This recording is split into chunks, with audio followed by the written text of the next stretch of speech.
guys, and welcome back to the channel. In today's video we are talking a little bit about the old engine. I just picked up the old engine and I got the whole conclusion from the engine shop, what was wrong with it and etc. So I'm gonna try to go over it and try to explain to you guys what's wrong and why I didn't choose to build this engine, and the whole situation on basically what happened with it and how it's been running, because it was driving on 7 cylinders. So back in the day when the car was running, I did do a compression test, and there was 1 cylinder, cylinder 2, that was absolutely toast. Like it had 3 in compression or so, right? So I knew it was running bad, but I thought maybe it was just like a piston ring or something. Then further down the line I found out that the valve were broken, the exhaust valve basically. So it was just blowing its compression out there. So I got it back from the machine shop and it told me the heads were absolutely toast. It would probably run me around $1,500 to fix them. And that was like without parts, just work hours. So pretty lucky that Klaus gave us another engine. I literally said to the machine shop, yeah, I guess we can't do anything else, because I couldn't get any cheap heads in Denmark. Because if I bought a cheap head from America, there would just come so much shipping and stuff on that was actually gonna get more expensive. So I actually gave the machine shop the green light to, you know, do it.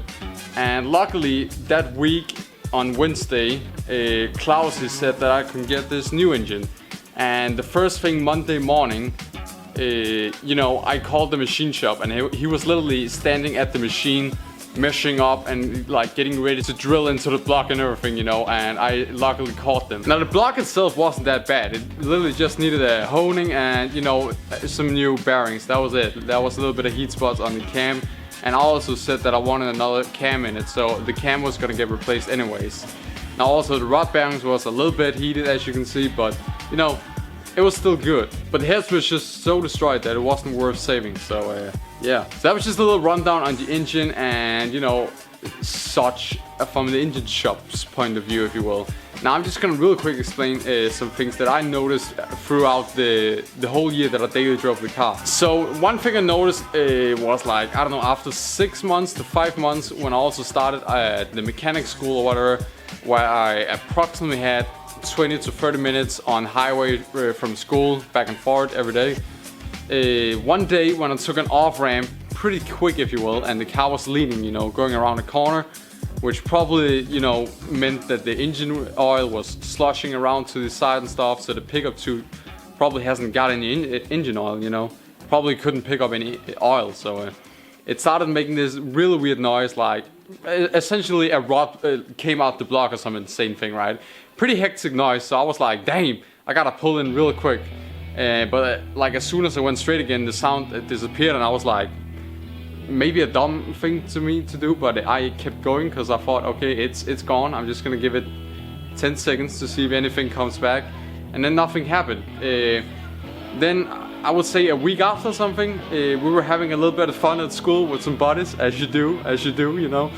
And when I basically went on full throttle, it was just two-stepping at its finest, you know. So basically, it was just shooting, I guess, its combustion out the exhaust or something, because the valve was absolutely toast. Then a week later on, I finally got some engine oil, and I thought I would check the engine oil, and it was kind of low, not that low. So I filled up the oil again, and it disappeared, the sound, and the car drove normal again, like it always did on 7.5 cylinder, if you will. And I guess that's because, I don't know, the oil pressure hasn't been high enough or whatever. A hydraulic lifter has gotten so small amounts of oil that it wasn't doing anything or something, you know. So that's my theory on why it started to literally just two-step the whole way, right? It was only on the full throttle, you know, and I guess kind of highish RPM. But yeah, it was really weird. Like I was like, what is going on here? I kind of thought first that it was just getting, I don't know, too much fuel or something, and then it started shooting, I don't know, something. But no, it turned out to be probably a hydraulic lift or something. So yeah, that was just a little rundown on the engine. Hope you guys enjoyed this video. Don't forget to leave a like and subscribe down below. I tried to just make a real quick short update so you guys kind of know the reason why we're not running with the original engine.